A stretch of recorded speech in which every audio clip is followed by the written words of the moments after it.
Hi, I'm David Scranton, and thanks for clicking this video, because today we're talking about personal finance and the good habits to establish before you head into retirement. And I'm here with Jeff Small, president of Arbor Financial Services, as well as Jim Rogers, the chairman of Rogers Holdings and Beal & Trust Incorporated. Gentlemen, great to have you both back on the show, as usual. I am delighted to be here. I'm in Singapore in quarantine. In Singapore in quarantine? Well, I know you're in Singapore. I'm sorry to hear you're in quarantine, Jim. We're kind of all in quarantine, though, in general with this virus. However, we're talking about personal finance today. And I know you studied philosophy. What is your personal philosophy when it comes to managing money? Buy low and sell high.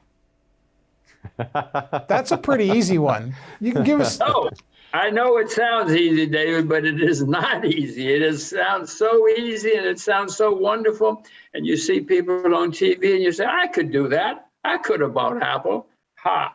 The problem is knowing what is low and what is high. That's the very difficult part. I have learned over the years to try to find things that are ignored and that are cheap because people ignore them, but where there's a positive change taking place. If you can find something cheap where there's change, good change taking place, you might make a lot of money. So buying incorrectly, you say, could be the biggest mistake when it comes to personal finances. And the average investor really doesn't know when to buy, do they, Jim?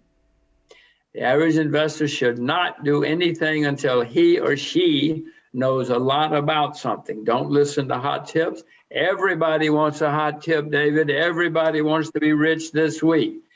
Avoid hot tips and wait until you yourself know a lot about something, and then do some more research and then buy, and then call me, because that's how you get rich.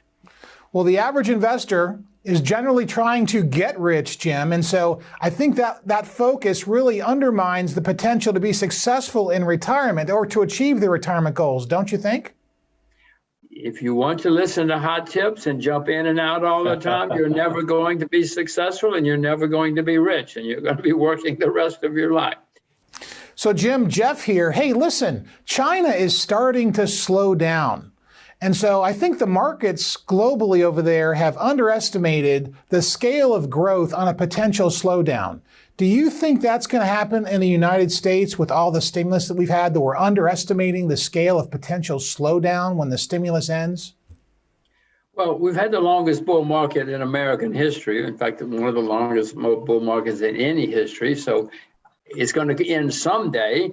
Maybe the slowdown in China is one of the early signs that the world is going to have problems someday. I own Chinese shares. I have not sold any yet, but I certainly notice what's happening. I know that the Chinese central bank is not printing a lot of money like a lot of banks were, like a lot of people were. So maybe we're getting closer to that. I know we're getting closer to the end. I don't know that this is the end, though, Jeffrey.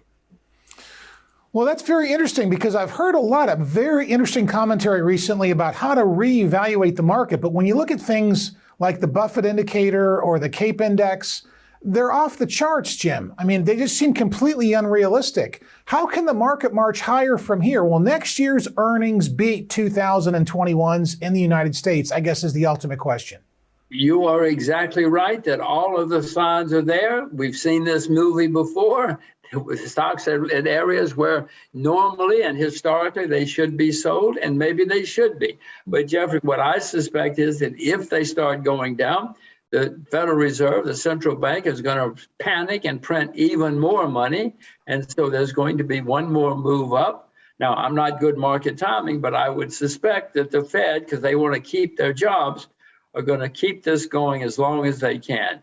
It's going to end. It's certainly going to end within the next year or two. Jim Rogers, thanks once again for being with us here. Thank you. My pleasure.